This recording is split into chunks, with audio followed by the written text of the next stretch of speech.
Well, hello everybody. Pastor Randy here. Welcome to Making It Simple. Great to be with you on this beautiful, beautiful Monday as we jump back into our lesson on self-control. Some versions say temperance. Well, it's a word again that we wrestle with because it requires me to do something. It's an individual test. And sometimes we don't always do real well with those because we tend to lean toward the things that we want to do. And while sometimes that's not wrong, what we need to understand is when that's in check. And what that ultimately derives, what that brings about is, am I depending solely on me, or do I recognize there's more? We talked about this last week. I want to bring this back around. We talked about the word exchange. If we exchange the concept, the idea, the phrases, the feelings, the thoughts, I want to do better, I want to try harder, I want to act different. If we'll get rid of that, if we'll trade that for I can, it changes everything, friends. When we think I can do better, I can try harder, I can act different because I'm going to do it with God instead of in spite of God. You see, oftentimes when we take off on our own, we're running solely on that fuel and that's it. And I'll share an example here in a minute about why that doesn't work. See, friends, when we yield, all right, we think of driving, right? When we think of driving, the word yield, we see it on a sign. It's a traffic instruction, if you will. And it means proceed with caution. It means to stop if necessary and look to see what's coming before you proceed. So if we will yield to the power of God, if we will yield to the Spirit of God that is offered unto us, we are then provided the ability to have self-control, because then we are allowing Him to work in us and through us. And so then it is no longer me that is the center of the attentive nature of others. It is no longer just me. It is what He is doing through me. And because of that, we're able to create and affect kingdom results, not just something that simply benefits me. That is one of the most beautiful forms of self-control we can have, because then it's not about me. When we can take our focus off that, and it's not, don't get me wrong, it's not because we're not important. It's not because what we feel or think, or no, it's got nothing to do with that. All those things are vital. Those are important. But when we make it all about that, what we give birth to is pride. And when we do that, everything else just goes off the rails. See, I believe this. Every believer, when we come to know Christ, we become also equipped. Paul would talk about equipping the saints, all right? That's with the knowledge of Christ. Once we have that, we are equipped to win.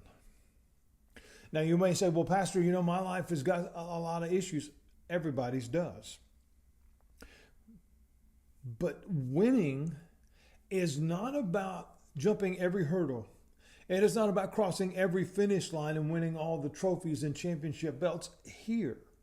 That winning is about running our race well and standing before God one day to hear, well done, my good and faithful servant.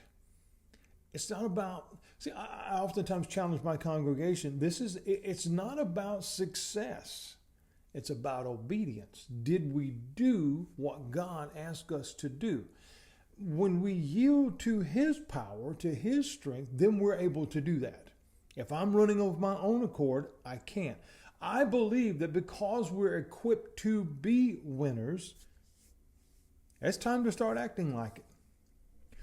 We see the outrage going on in the world today, and all the hoopla over this event and this person said this, and politics, and oh my word, it's enough to make your head explode. Friends, we need to exchange our weakness, and we have many.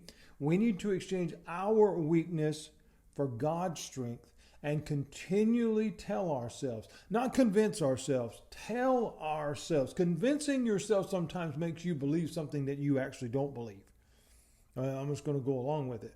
No, we need to tell ourselves, because we come into a partnership and understanding of the things of God, that we actually believe that I can, as Paul would write, do as an action statement all, that is completely and in totality, things through Christ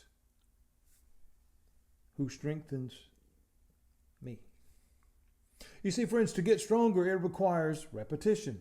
It's just like going to the gym, okay? I got up at 5:30 this morning, hit the gym before I get into the office, okay? It's not an arrogant thing. It's not a puffed up pride thing. It's not a, hey, look at me, I'm trying to be Mr. Olympia. No, I want to be mobile.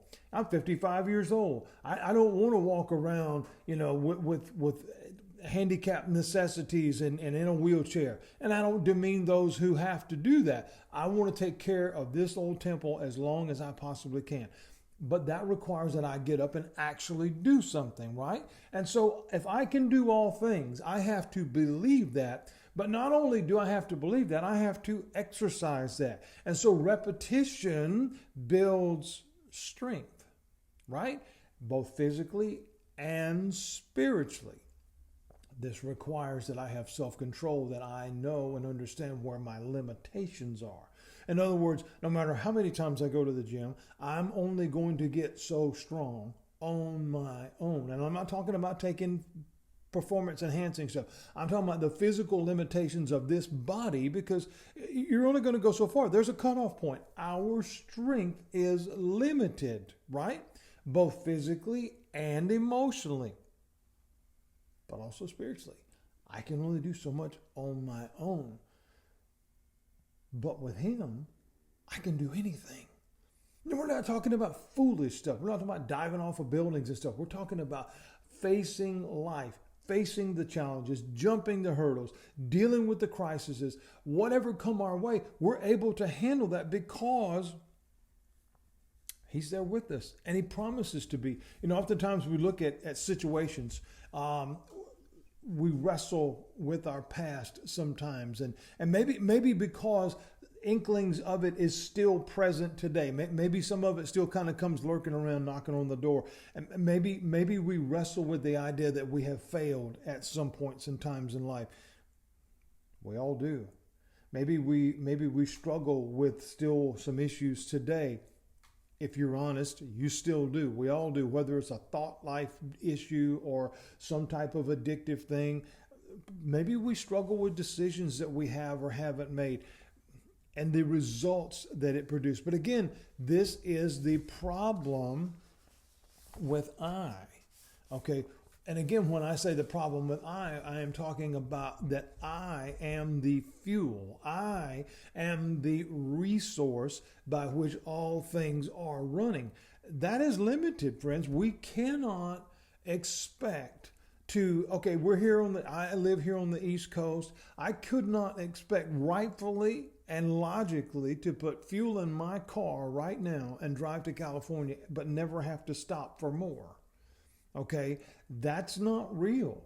It would be just like, leaving that's on that same trip and eating right now and never eating again for another, 24 hours or however long it would take to drive. It's longer than that to drive that enormous distance on no fuel, no energy, no substance, no resource. That doesn't work in our physical state. Well, it doesn't work in our spiritual state either, because if we are running only on our own resource, we have to admit,